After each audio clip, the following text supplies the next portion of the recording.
Tahukah kalian, Syekh Abul Hasan Asy-Syadzili radhiyallahu anha adalah seorang yang dianugerahi karomah yang sangat banyak, tidak ada yang bisa menghitung karomahnya, kecuali Allah Subhanahu wa Ta'ala. Adapun sebagian dari karomah beliau antara lain adalah, Allah Subhanahu wa Ta'ala menganugerahkan kepada beliau kunci seluruh asma-asma, sehingga seandainya seluruh manusia dan jin menjadi penulis beliau, untuk menulis ilmu-ilmu beliau, mereka akan lelah dan letih, sedangkan ilmu beliau belum habis. Beliau adalah sangat terpuji akhlaknya, sifat mudah menolong dan kedermawanannya dari sejak usia anak-anak sampai ketika umur 6 tahun telah mengenyangkan orang-orang yang kelaparan pada penduduk negara Tunisia dengan uang yang berasal dari alam goib, uang pemberian Allah secara langsung kepada beliau. Beliau didatangi Nabiullah Khidir alaihi salam untuk menetapkan wilayatul adzimah kepada beliau, menjadi seorang wali yang mempunyai kedudukan tinggi, ketika beliau baru berusia 6 tahun. Beliau bisa mengetahui batin isi hati manusia. Beliau pernah berbicara dengan malaikat di hadapan murid-muridnya. Beliau menjaga murid-muridnya meskipun di tempat yang jauh. Beliau mampu menampakkan Ka'bah dari negara Mesir. Beliau tidak pernah putus melihat menjumpai Lailatul Qadar semenjak usia balik hingga wafatnya beliau.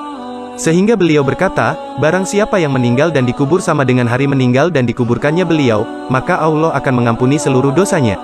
Doa beliau mustajabah dikabulkan oleh Allah Subhanahu wa Ta'ala. Beliau tidak pernah terhalang sekejap mata pandangannya dari Rasulullah Shallallahu Alaihi Wasallam selama 40 tahun, artinya beliau selalu berjumpa dengan Rasulullah selama 40 tahun. Beliau dibukakan oleh Allah bisa melihat lembaran buku murid-murid yang masuk ke dalam thariqahnya, padahal lebar bukunya tersebut berukuran sejauh mata memandang. Hal ini berlaku bagi orang yang langsung bayat kepada beliau dan juga bagi orang sesudah masa beliau sampai dengan akhir zaman. Dan seluruh murid-muridnya pengikut thariqahnya diberi karunia bebas dari neraka. Syekh Abul Hasan Asy-Syadzili sungguh telah digembirakan diberi karunia. Barang siapa yang melihat beliau dengan rasa cinta dan rasa hormat tidak akan mendapatkan celaka. Beliau menjadi sebab keselamatan murid-muridnya atau pengikutnya akan memberikan syafaat di akhirat. Beliau berdoa kepada Allah Subhanahu wa Ta'ala, agar menjadikan tiap-tiap wali kutub sesudah beliau sampai akhir zaman diambil dari golongan thariqahnya. Dan Allah telah mengabulkan doa beliau tersebut. Maka dari itu wali kutub sesudah masa beliau sampai akhir zaman diambil dari golongan pengikut beliau.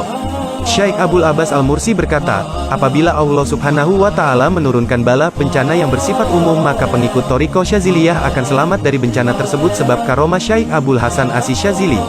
Syekh Syamsuddin Al-Hanafira mengatakan bahwa pengikut thariqah Syadziliyah dikaruniai kemuliaan 3 macam yang tidak diberikan pada golongan thariqah yang lainnya. Pertama, pengikut thariqah Syadziliyah telah dipilih di Lauhil Mahfuz. Kedua, pengikut thariqah Syadziliyah apabila jazab majdub akan cepat kembali seperti sedia kala. Ketiga, seluruh wali kutub yang diangkat sesudah masa Syekh Abul Hasan Asy-Syadzili akan diambil dari golongan ahli thariqah Syadziliyah. Apabila beliau mengajar murid-muridnya sebentar saja, sudah akan terbuka hijab.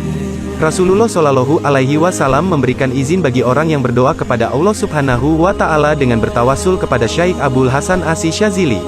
Nah, itulah karomah dari Syekh Abul Hasan Asy-Syadzili radhiyallahu anha. Mudah-mudahan kita semua mendapatkan syafaat dari beliau. Amin.